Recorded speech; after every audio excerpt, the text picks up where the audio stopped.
Monsieur le Premier ministre, bonjour. Bonjour. On vous remercie au sein de la Fondation de l'Islam de France d'avoir accordé cette interview.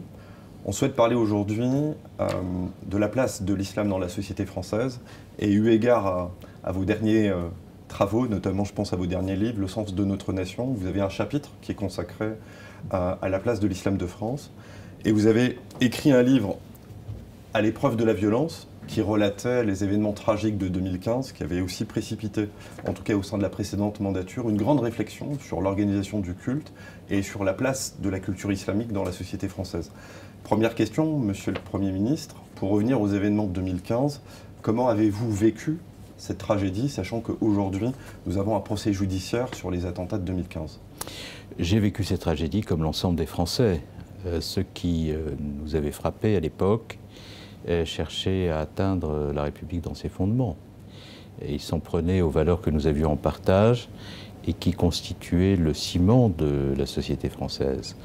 C'était des valeurs universelles qui, depuis plusieurs siècles, contribuent à faire l'unité et l'indivisibilité de la République. La liberté d'expression, lorsque les islamistes s'attaquent à la rédaction d'un journal, s'en prennent à des caricaturistes, à des journalistes qui incarnent dans notre pays la liberté d'expression, parfois jusqu'à l'impertinence. Ils s'en prennent à la liberté de culte lorsque des compatriotes de confession juive sont tués parce qu'ils sont juifs dans une épicerie ou éventuellement dans des lieux de culte.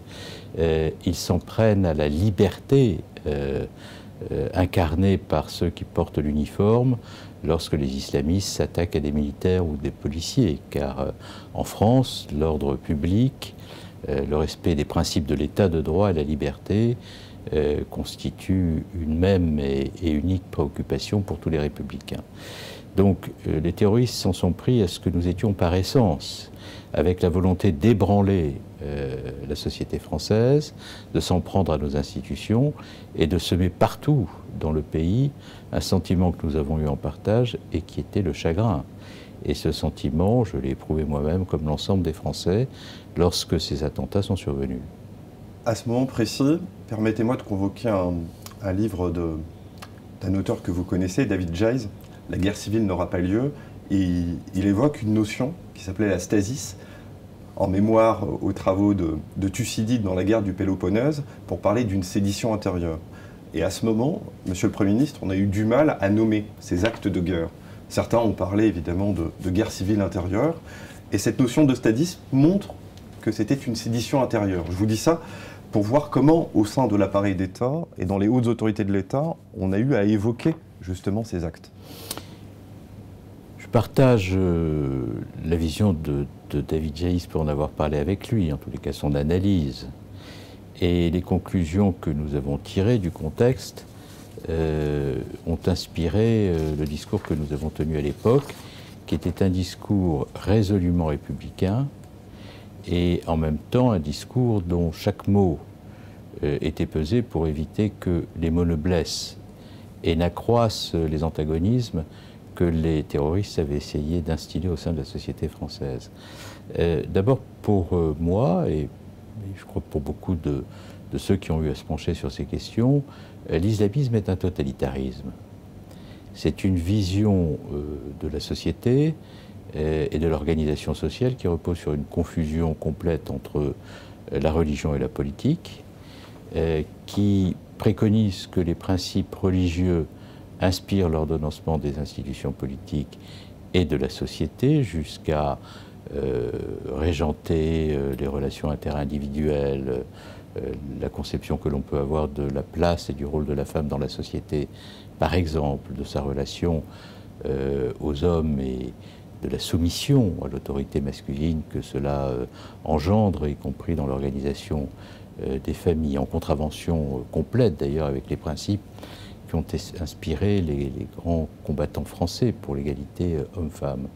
Donc pour nous, l'islamisme était un totalitarisme qui allait à l'encontre de ce que la laïcité, le principe de laïcité avait porté d'espérance et d'ambition pour la liberté au moment de la fondation de la République, puisque la séparation de l'Église et de l'État, le fait que l'État ne reconnaisse aucun culte, résultait de la volonté que nous avions de faire en sorte que la religion n'aboutit jamais à une remise en cause, ne serait-ce que ténue de la liberté, et que l'État puisse protéger quiconque se trouvait entravé dans sa liberté par des pressions de nature religieuse s'exerçant sur lui.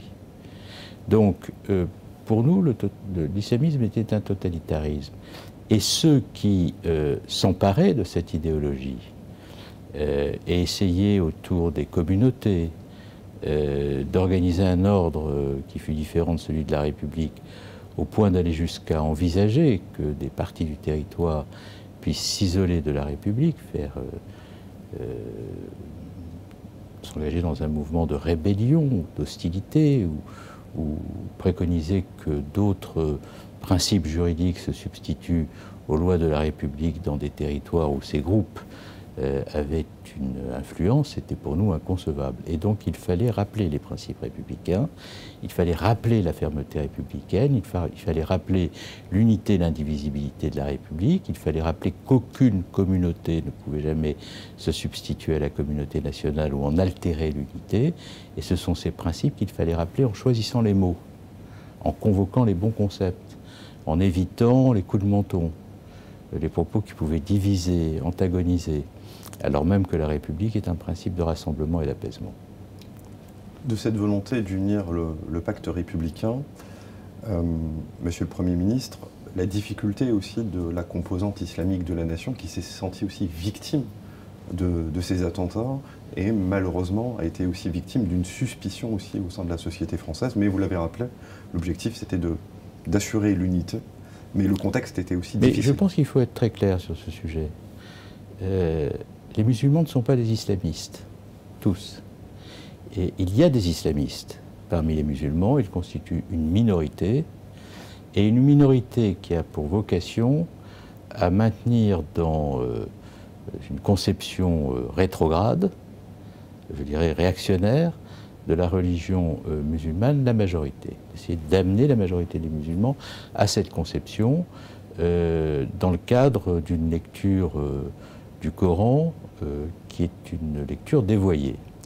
Et par conséquent, se battre contre l'islamisme, c'est protéger les musulmans de France dans leur globalité des risques que cette idéologie, qui est encore une fois un dévoiement de leur religion, fait peser sur leur liberté.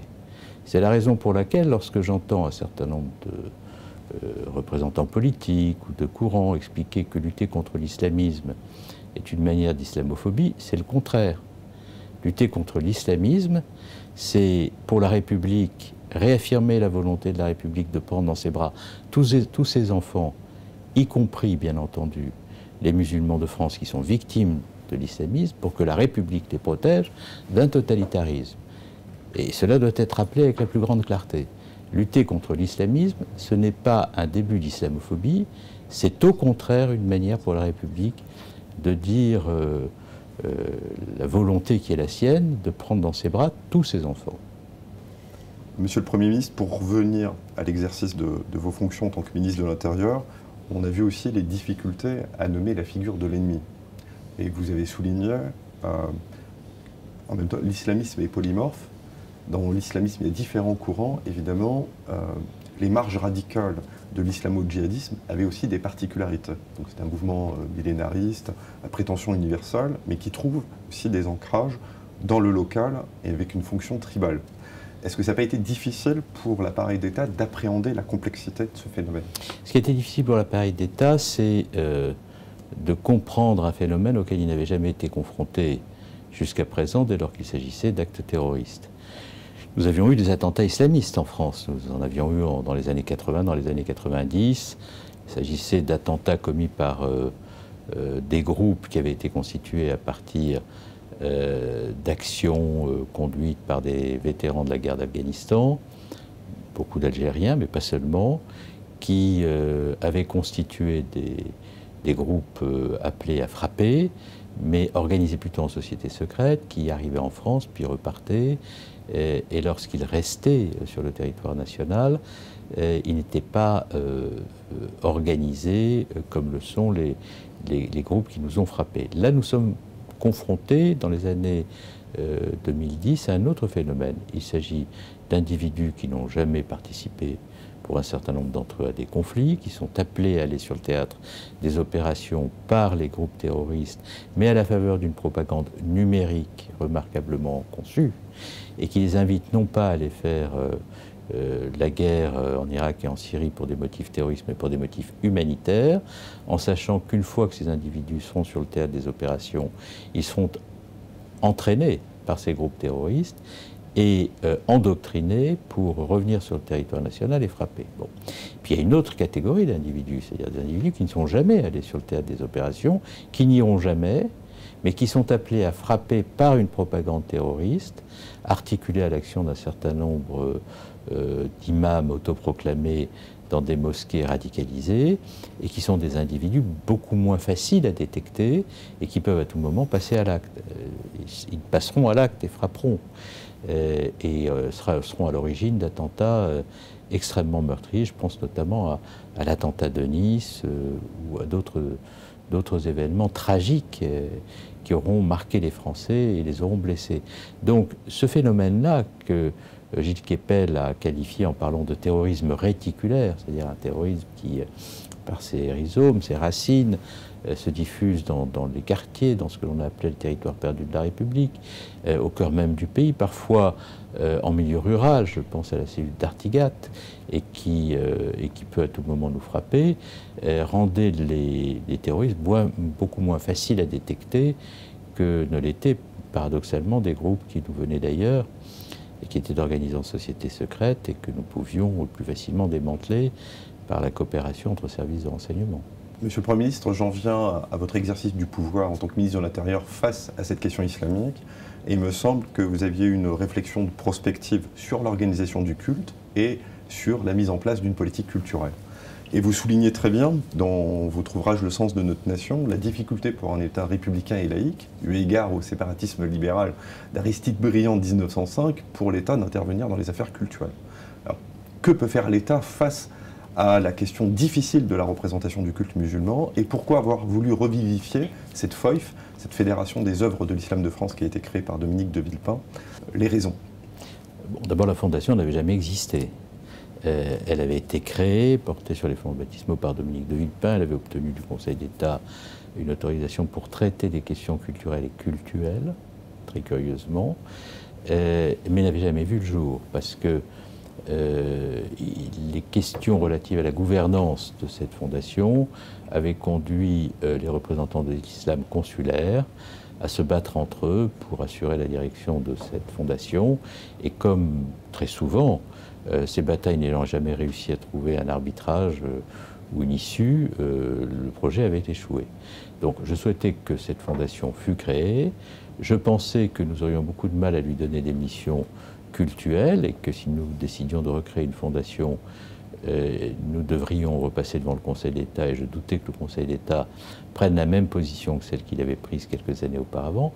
Nous avons donc décidé avec Jean-Pierre Chevènement, que j'avais très vite pressenti comme un possible premier président de cette fondation, décider de centrer les travaux de cette fondation sur les questions culturelles, d'en faire un instrument d'accès aux œuvres de l'islam, mais entendu dans leur dimension intellectuelle, créatrice, culturelle, en liaison d'ailleurs avec d'autres institutions, comme l'Institut du monde arabe, de le faire avec la volonté de rassembler autour de cette fondation des intellectuels ayant une conception de l'islam qui soit compatible avec les Lumières, et qui soit compatible avec une tradition de l'islam qui avait existé à travers des siècles. L'islam de Cordoue, le soufisme, l'islam du juste milieu avait une réalité historique, avait existé. Il n'y avait pas eu que les mouvements millénaristes qui avaient contribué à la structuration de l'islam. Ce courant avait été puissant et il avait été extraordinairement riche de capacités créatrices, d'émulation intellectuelle, et beaucoup d'œuvres universelles, magnifiques, étaient sorties de ce courant. Et donc il fallait les faire découvrir. Telle était l'ambition.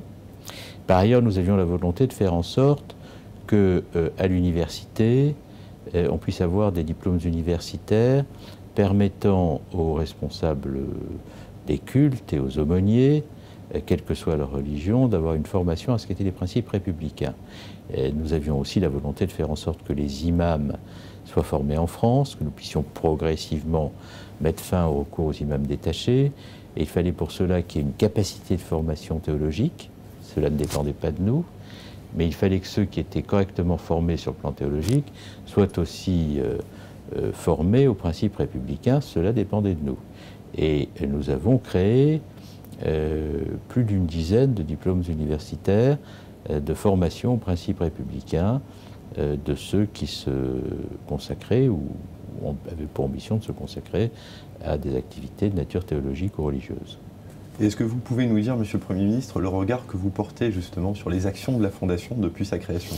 C'est un regard très positif, d'abord parce que la Fondation s'est structurée. Jean-Pierre Chevènement a très bien rempli le contrat qui était le sien, et son successeur, qui est un très grand intellectuel, un homme puissant sur le plan de la pensée, rigoureux, ouvert, intelligent, poursuit avec son tempérament, avec une toute autre sensibilité, ce que Jean-Pierre Chevènement a fait. Donc cette fondation, elle fonctionne. Et ce qu'il faut, c'est qu'on continue à lui donner les moyens, à la fois l'État et les investisseurs privés. J'avais réussi à faire venir un certain nombre d'investisseurs privés au commencement de cette fondation. Il faut que cette dynamique soit maintenue et que le gouvernement, sans intervenir trop dans les travaux de la Fondation, sauf pour veiller à ce qu'il soit conforme à l'esprit de ses créateurs, veille à ce que jamais cette Fondation ne manque des moyens lui permettant d'accomplir sa mission. Je vous remercie d'avoir abordé la question du financement, parce que même vous l'évoquez avec un profond réalisme dans votre ouvrage, et vous soulignez que ça a souvent été le nœud gordien quand même de l'islam de France. Et malheureusement, la Fondation pâtit aussi de certaines difficultés financières. Oui, la Fondation travaille sur les questions culturelles et d'accès à la connaissance de ce que sont les œuvres de l'islam. Donc là, il doit y avoir une possibilité de financement public-privé. C'est comme ça que nous l'avons conçu. Les financements privés arrivent d'autant mieux sur ce type de fondation que la puissance publique manifeste son attachement à l'égard des structures à la création desquelles elle a pu contribuer. Et pour ce qui concerne le financement de ce qui relève du cultuel, c'est-à-dire le financement des lieux de culte, le financement du pèlerinage, le financement de l'abattage rituel, tout ça relevait dans mon esprit, et c'est toujours le cas, des lois, des associations loi 1905, associations qui avaient été conçues par le législateur comme ayant une dimension cultuelle. Il appartient aux représentants du culte musulman d'organiser ce tissu associatif de telle sorte à récupérer les fonds permettant le financement du culte dans des conditions de transparence et de rassemblement des acteurs français du culte musulman pour éviter les financements étrangers. Une dernière question sur la Fondation. Monsieur le Premier ministre, on sent quand même une certaine influence autour d'un islam gallican chez vous. Et une question sur la dénomination de la Fondation, parce que Fondation de l'Islam de France, avec un grand tir, renvoie à la civilisation et à l'héritage culturel civilisationnel de l'islam. Mais figurez-vous, Monsieur le Premier ministre, que c'est souvent incompris par nos concitoyens qui considèrent que la Fondation a une dimension confessionnelle. Alors pourquoi avoir choisi ce nom, Fondation de l'Islam de France, avec un grand I? Parce que, enfin ça c'est une conviction personnelle, il y a dans chaque religion monothéiste une dimension d'universalisme. Il y a quelque chose qui renvoie à la foi, à la croyance personnelle, mais il y a aussi des œuvres, des intellectuels qui se réclament de l'inspiration religieuse, des romanciers, et qui contribuent à faire une œuvre humaine qui elle aussi a une dimension universelle.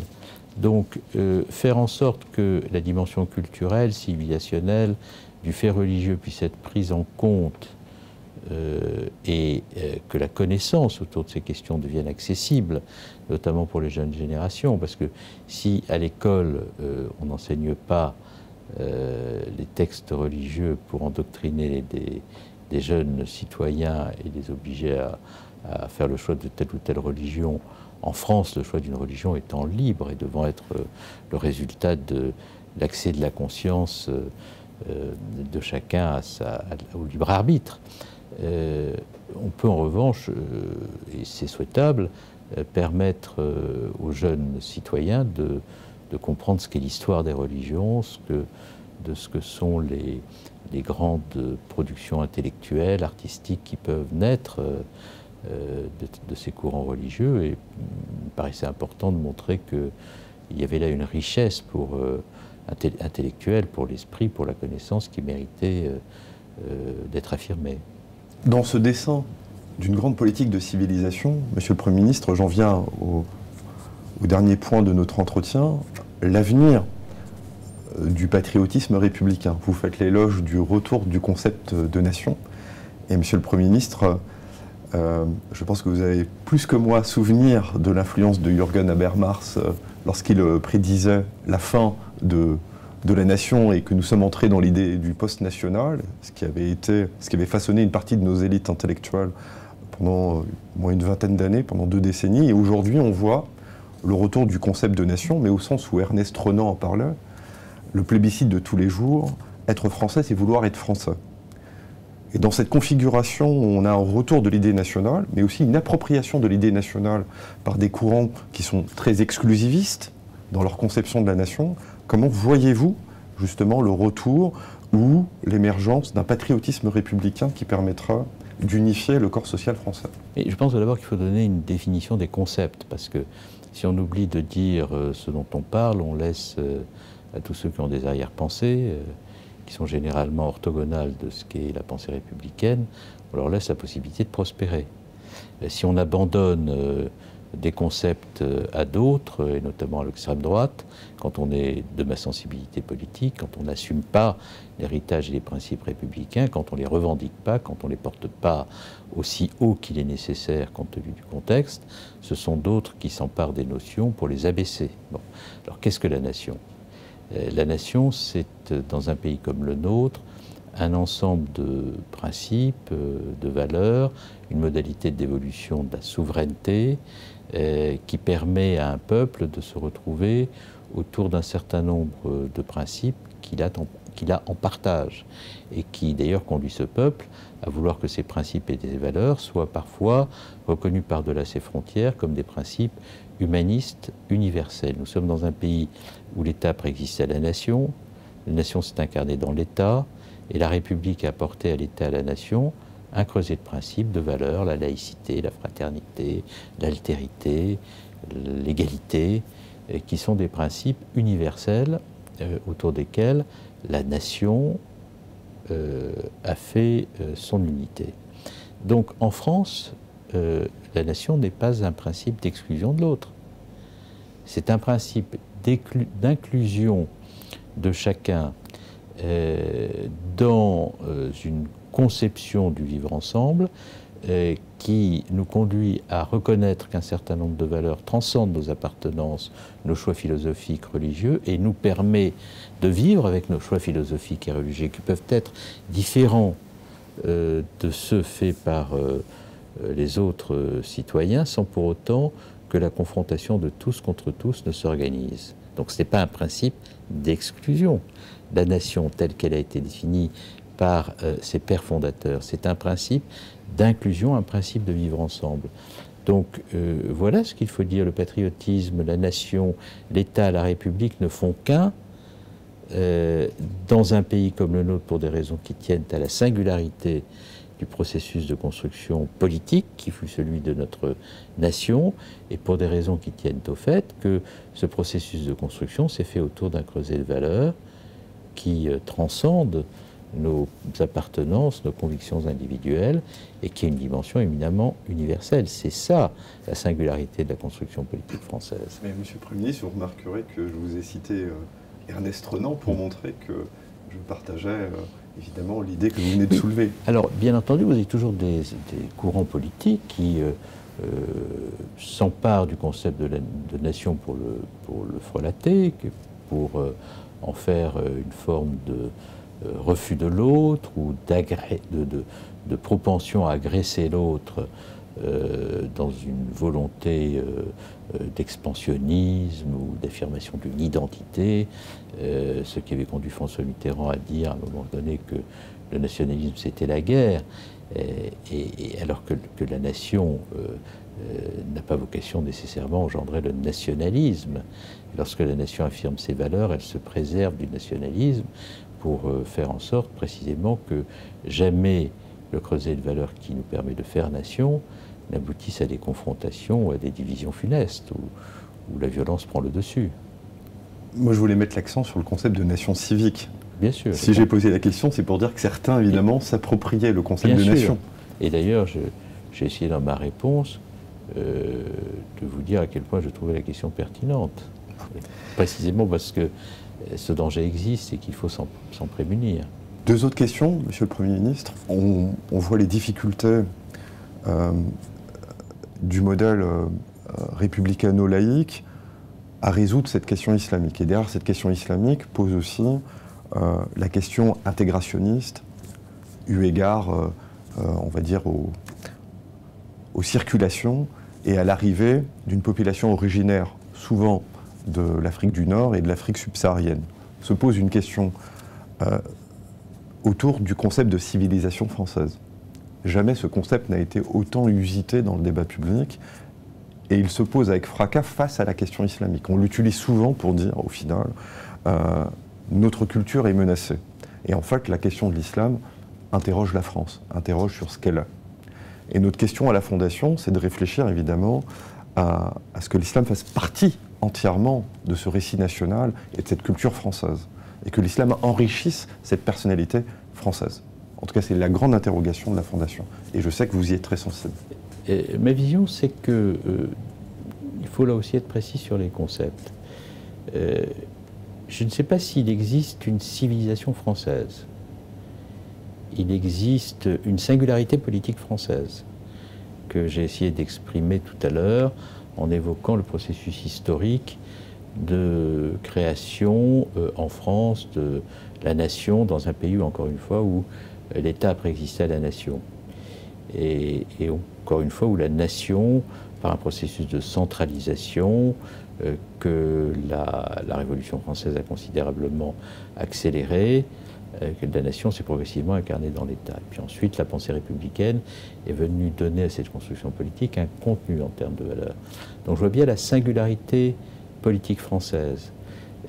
Je vois bien aussi ce que la Révolution française a pu porter de symboles, engendrer d'ambition ou d'espérance dans des pays qui n'avaient pas encore fait leur unité,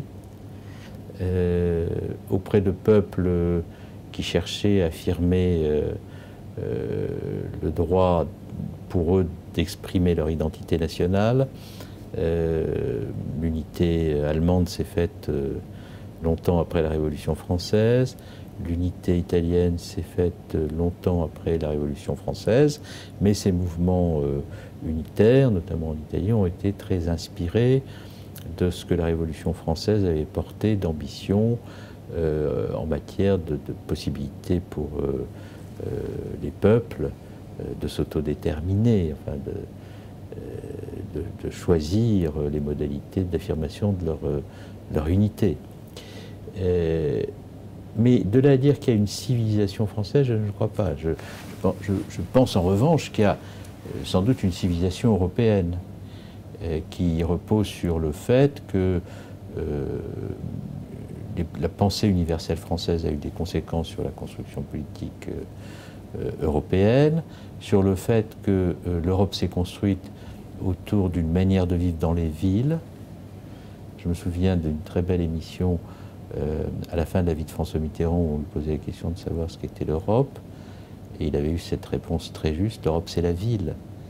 Donc la manière de vivre dans les villes d'Europe, autour des théâtres, autour des cours, autour des intellectuels, autour des penseurs, est une manière très, très européenne de faire société, de contribuer à la création des œuvres de l'esprit, à leur diffusion, à l'enseignement également de la culture dans les écoles ou dans les centres d'art. Bon. Donc tout ça, toute cette structuration de la ville fait civilisation. La circulation au sein de l'Europe des artistes contribue à faire civilisation. De grands mouvements comme la Renaissance, la Révolution française, contribuent à faire civilisation. Donc je pense qu'il y a une singularité politique française et il y a plutôt une civilisation européenne. Comment est-ce qu'on protège l'un et l'autre? Eh bien, je pense que c'est dans l'affirmation des valeurs. Et je pense qu'on ne peut pas, à l'égard des islamistes, avoir la main qui tremble. On ne peut pas, à l'égard des communautarismes, faire la moindre concession. On ne peut pas, sur le principe de la liberté d'expression, du droit au blasphème, de l'égalité homme-femme, faire la moindre concession. On ne peut pas, sur la liberté de création, sur ce que signifie la musique dans une civilisation comme la civilisation européenne, en termes d'accession à la liberté, d'élévation d'esprit, faire la moindre concession. Donc, il faut dire aux islamistes, le modèle que vous voulez imposer sur le plan politique est inacceptable pour nous, nous le combattrons et nous ne vous laisserons pas faire, parce que la République, ce n'est pas cela. Il faut être suffisamment attaché à la volonté de maintenir intactes toutes les possibilités de création intellectuelle et artistique face à des courants qui détruisent des bibliothèques et martyrisent des êtres humains parce qu'ils ont pu chanter, parce qu'ils ont pu jouer de la musique, parce qu'ils ont pu lire des poèmes, et dire à tous les musulmans de France qui sont dans l'aspiration à cette liberté, nous vous la garantissons. Et donc c'est cet équilibre constant qu'il faut parvenir à trouver. Et cette bataille-là, qui est une bataille d'humanistes, nous la gagnerons si nous sommes suffisamment déterminés à expliquer les raisons pour lesquelles nous sommes résolument humanistes. Alors, Monsieur le Premier ministre, dans cet esprit de dialecticien, vous aurez remarqué que la Fondation de l'Islam de France considère qu'il y a un combat culturel à mener au sein de la composante islamique de la nation, et que les amis de la Fondation de l'Islam de France sont attachés à l'universalisme républicain et à la personnalité française. Et c'est la raison pour laquelle cette fondation est importante. Et sa création fut un moment républicain important. Et j'en viens à cette grande question, Monsieur le Premier ministre, la place de cette culture franco-islamique dans le modèle assimilationniste républicain français. Parce que cette question se pose de plus en plus avec une grande acuité, et on aurait aimé avoir votre réflexion sur ce sujet qui est difficile, parce que qu'appelle-t-on, comme vous dites, l'assimilation? Je convoque un auteur récent, Raphaël Dohan, qui a publié un très beau livre autour de l'assimilation, qui considère comme un humanisme. Est-ce qu'on peut concevoir un attachement à une forme du particulier qui soit soluble justement dans une culture de l'universel? C'est le projet républicain. Qu'est-ce que le projet républicain? Le projet républicain, y compris dans sa dimension centralisatrice, jacobine, qui préséda au début de la République dans notre pays, n'est pas un projet qui consiste à imposer à chacun d'être le semblable de l'autre. Ce n'est pas le projet républicain. Le projet républicain est tout à fait différent dans son essence. C'est un projet qui consiste à poser des valeurs que nous avons en partage par-delà ce qui peut nous différencier, pour que les différences qui sont consubstantielles à la nature humaine, les différences qui peuvent exister entre des individus pour des raisons qui tiennent au lieu de leur naissance, à leur choix religieux, à leur parcours personnel, à leurs origines sociologiques, ne viennent jamais obérer, ne serait-ce qu'un peu, le sentiment qu'ils ont d'appartenir à une même histoire qui est la grande histoire humaine. Donc, le projet d'assimilation que porte la République en elle n'est pas un projet d'uniformisation. C'est un projet d'instillation au cœur d'une nation de principes suffisamment puissants et universels pour que chacun puisse s'y reconnaître, nonobstant les différences qui peuvent exister entre les uns et les autres. Donc, c'est absurde que d'opposer le projet républicain à la possibilité de la singularité, et c'est absurde de considérer que la singularité puisse être un poison pour la République. Ce qui est un poison pour la République, c'est le communautarisme, c'est-à-dire l'idée que l'appartenance à la communauté, en raison de la singularité, peut devenir plus important que l'appartenance à la grande communauté qu'est la nation. Et donc ce sont tous ces principes qu'il faut rappeler en permanence. La France peut accepter la diversité à condition que le sentiment de la diversité n'abîme en rien, jamais, le sentiment que nous devons tous avoir en partage d'appartenir à une même nation. Et la communauté nationale est la seule communauté dans laquelle nous devons tous nous reconnaître pour permettre l'existence de différences, de singularités.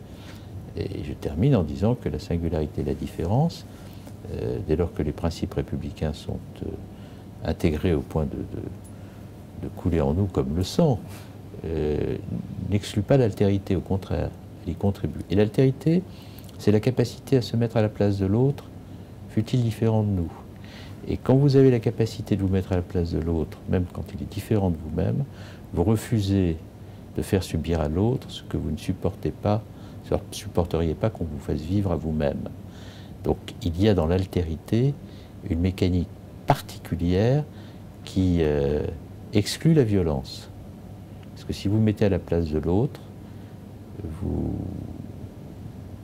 l'exprimez, vous ne ressentez jamais le besoin à l'égard de l'autre de témoigner d'une violence que vous détesteriez qu'on vous fasse subir. Donc ça, c'est une mécanique importante. En tout cas, Monsieur le Premier ministre, j'espère qu'on sera à la hauteur de vos mots. En tout cas, ils nous engagent. Ben, vous l'êtes pour l'instant. Oui, on essaie de l'être, en tout cas, Monsieur le Premier ministre. Vous avez peut-être un mot de conclusion pour... Non, moi je voudrais vous encourager. La création de cette fondation a été un moment très important dans mon passage au ministère de l'Intérieur. Ça n'a pas été simple sur le plan technique, sur le plan des discussions, etc. Mais cette fondation a été créée. Jean-Pierre Chevènement s'est acquitté de sa tâche convenablement. Le nouveau président Bencher également. Donc je suis très confiant sur la possibilité de la Fondation de réaliser son projet. Et je forme le vœu qu'elle y parvienne. Monsieur le Premier ministre, je vous remercie pour vos encouragements. Merci à vous. Permettez-moi pour finir de convoquer François Mitterrand, parce que vous l'avez fait tout à l'heure, dans une discussion qu'il a eue avec Jean Daniel sur l'intégration des Français de tradition musulmane. Jean Daniel s'inquiétait de certaines dérives communautaires, sur les convulsions de l'islam sur le territoire national. Et François Mitterrand l'a regardé et lui a dit, vous savez, la France est une civilisation, ayez confiance. Je pense que la confiance ne suffit pas. La confiance comme ça, qui ne repose que sur un acte de foi, ne suffit pas. Ce qui tient politiquement est ce à quoi on veille tous les jours. Et la confiance ne tient, et les institutions ne tiennent, que dès lors qu'on a toujours au fond de soi une petite défiance à l'égard de tout ce qui peut contribuer à les dissoudre. Donc une grande confiance dans la nation ne doit jamais exclure une petite défiance, et parfois même une grande défiance à l'égard de ce qui peut à un moment donné la dissoudre. C'est-à-dire que la confiance est d'autant plus forte qu'il y a une vigilance. Ce sera le mot de la fin.